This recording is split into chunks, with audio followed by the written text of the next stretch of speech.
Hello, what's up mga idol? Welcome ulit for another video, and for today's video, Samsung Galaxy A16 LTE. Sulit pa ba siyang i-purchase ngayong 2026, second quarter ng 2026? Tara, pag-usapan natin.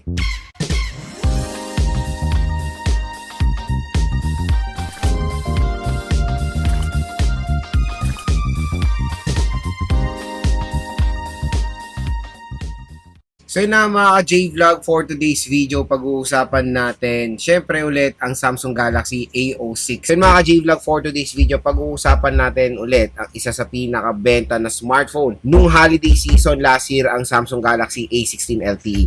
So itong smartphone na to is still available pa rin sa Samsung online stores. At ang maganda doon, sobrang mura niya lang ito makukuha. Kasi mga idol, yung Samsung Galaxy A17 LTE at yung A16 LTE ay hindi po sila nagkakalayo ng specifications, pero malayo po ang kanilang SRP. So ngayon mga idol, check natin to ngayon sa official store ni Samsung sa online. So kung gusto nyo to na makuha ng mas mura, nandito yung product link yan. So tap mo yung video, ayan, view products, nandito yung product link yan. Mura at bagsak presyo nila makukuha ang Samsung Galaxy A16 LTE. So pupunta tayo sa Samsung store ngayon as of ngayong April 2026. Check natin kung magkano ba ang A16 LTE at still available pa rin to sa online stores. Ang A16 LTE mga idol sa online, pwede nyo to makuha ng 5 to 6,000 pesos, and that is a 4 gig 1 to 8 gigabytes of internal storage. Medyo malayo ang SRP nito. Ang SRP kasi nito is nasa around 10,000 pesos to. Yung A17 kasi ngayon, yung A17 LTE, medyo mahal, nasa 8,000 siya. So pwede siya makuha ng 8,000 pesos. Malaki rin yung price difference, so 5 to 6,000 pesos for the A16 LTE. Tapos wala naman silang ganun pinagkaiba. Kaya marami pa rin napupusuan ng A16 LTE compare sa A17 LTE. At yun nga, tutulungan ko yung mag-decide kung hanggang ngayong second quarter ng 2026 isulit pa ba siya. Kasi again mga idol, hindi ako nagkakamali, lumabas to nung 2025. Check natin. Alam ko 2024 to be exact, lumabas to. 2024 medyo mahal, pero noong 2025 nag-price drop siya, isang taon na higit itong A16 LTE, pero alive and kicking pa rin to sa official store nila. Paano ba naman kasi ang processor nito? For its price is napakasulit. It's MediaTek Helio G99 processor.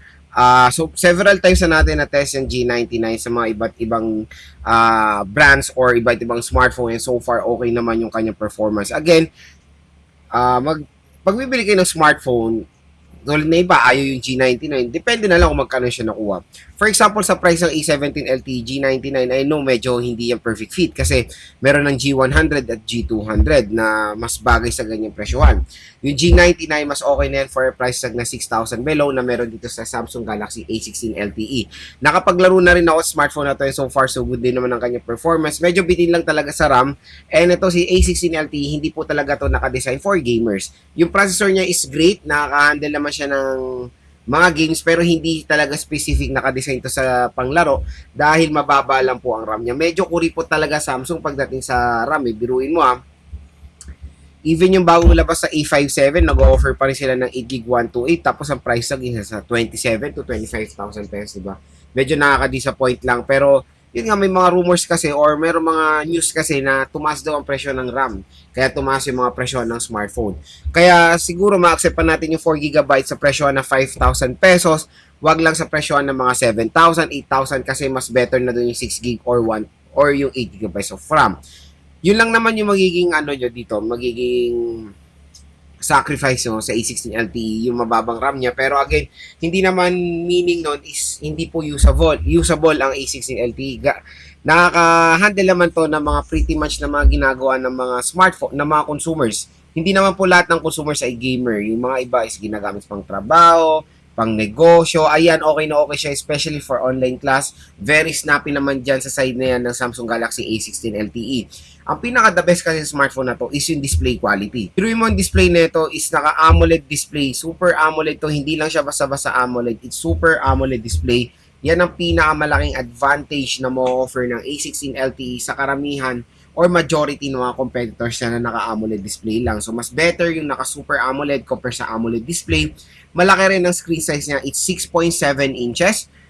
Super AMOLED display with a resolution of Full HD Plus, 1080p pa siya, at naka 9Hz screen refresh rate lang siya. Yung pinaka-reklamo ko pa rin dito sa A16 LTE, syempre is yung notch display. Okay na sana yon kung sa A17 is nabago nila. Hindi rin inadapt din yung notch. So, I don't know bakit hindi maka-move on si Samsung pagdating sa mga notch display na sila pa naman yung unang-una dati na pinagtatawanan ang notch ng iPhone, di ba? Pero sila ngayon ang hindi maka-move on. So, nakakatawa lang ganong senaryo ngayon. And hopefully, mag-punch hole na sila na mas better yung ganong display quality, of course, sa mga smartphone. It's modern design. Notch display is sobrang tagal na yan. It's 2017 pa nagsimula yan or na-hype. Kumbaga yan ng iPhone. 9 years na.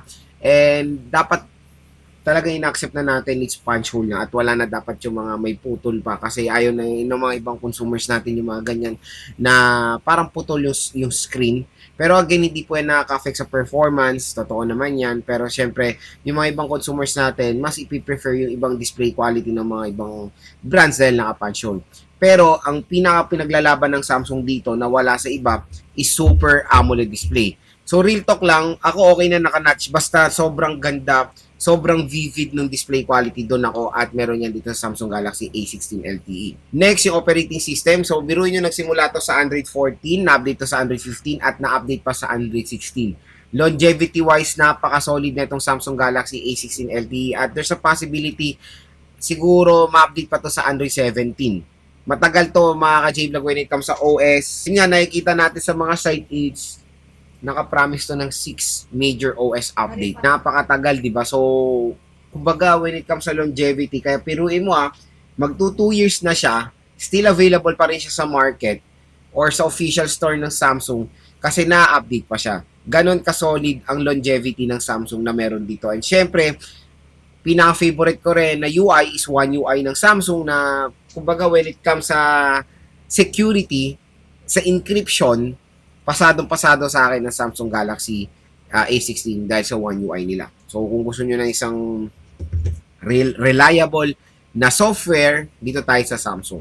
And if, of course, durability, very well known naman din si Samsung pagdating sa mga durability ng smartphone sila, matibay talaga mga Samsung products. At subok na subok ko na yan ng ilang taon na. Sa camera rin, ang isang pinaglalaban natin dito sa Samsung Galaxy A16 compare din sa mga bagong labas kasi syempre ni-review natin ito ng first quarter ng 2026. Ngayon ni-review ulit natin siya ng second quarter kasi ang dami nagsilabasan na budget smartphone at wala pa rin nakakatalo sa camera ng A16 LTE dahil 3 po lente niyan. Dahil yung iba, 2 lente, tapos 3 lente, pero basura yung pangalawa at pangatlo. It's AI, depth sensor, na very, very useless. Dito sa A16 LTE, lahat po yan ay usable. At yung pinaka-favorite part ko is, of course, the ultra-wide camera system na napakalaki tulong sa mga content creators natin. Pagdating naman sa speaker, it's a single speaker, pero malakas naman yung loudness niya. Pero base quality, hindi siya ganun kaganda. Siyempre, it's single speaker. Pero yon for its price na 5 to 6,000 pesos, it can do the job. Kung i-rate ko yung kanyang speaker, nasa 7 pa rin ang average niyan. And sa battery naman, since last year to lumabas, or 2024, 5,000 mAh battery capacity is yung normal naman na battery capacity noon. Pero kung i-fit in natin siya sa 2026 lineup, okay pa naman ang 5,000. At least minimum na battery capacity yan. At ang maganda naman sa Samsung, maganda yung software optimization nila pagdating sa battery. Kumbaga meron silang device usage pattern na pinag-aaralan ng device nyo, yung paggamit nyo sa smartphone at gumagawa siya ng way para makatipid ng battery. Napakalaking tulong ng device usage pattern or software optimization sa battery ng isang smartphone. At yun, the sad part, syempre, expect nyo na yan pag Samsung bibili nyo kahit na pinakamura, pinakamahal, wala po yung charger out of the box. So, no charger, pero support niya 25 watt fast charging rate. So, yes, it's fast charging naman, pero bibili kayo ng separate na charger and I prefer Anker, Ugreen, or Romos na mga charger. Mas better sila. Mas mura, of course.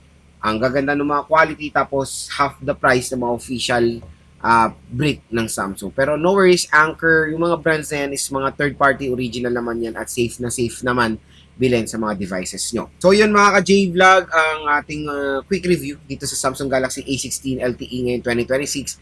Siyempre, ang pinaka-verdict ko ngayong second quarter is definitely yes, napakasulit pa rin netong i-purchase. Ito pa rin yung best option nyo kung bakit maganda pa rin bilhin ng Samsung Galaxy A16 LTE.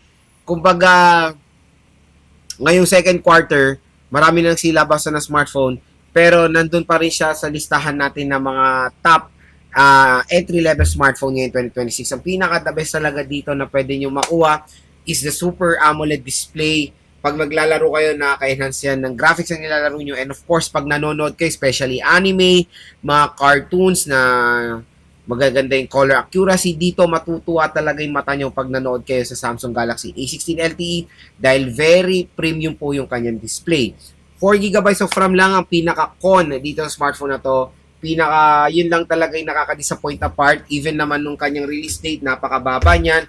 Kahit ngayong nag-sale siya, mababa pa rin siya. Pero nagagamit pa rin natin ng 4GB of RAM. The best minimum na pwede na natin maggamit ngayong 2026 for a price tag, for a price tag na 5,000 pesos. Usually, yan na rin ang nilalabas sila ngayon. Medyo nagmahal nga ang RAM at tumaas din ang mga presyo ng smartphones today. Kaya kung interested kayo dito sa Samsung Galaxy A16 LTE, yung product link niya nandito sa ating video. Muna yung video, view products. Mura nyo lang makukuha ang A16 LTE at syempre meron pang naghihintay sa inyong special discount pag nag-checkout kayo dito sa ating link.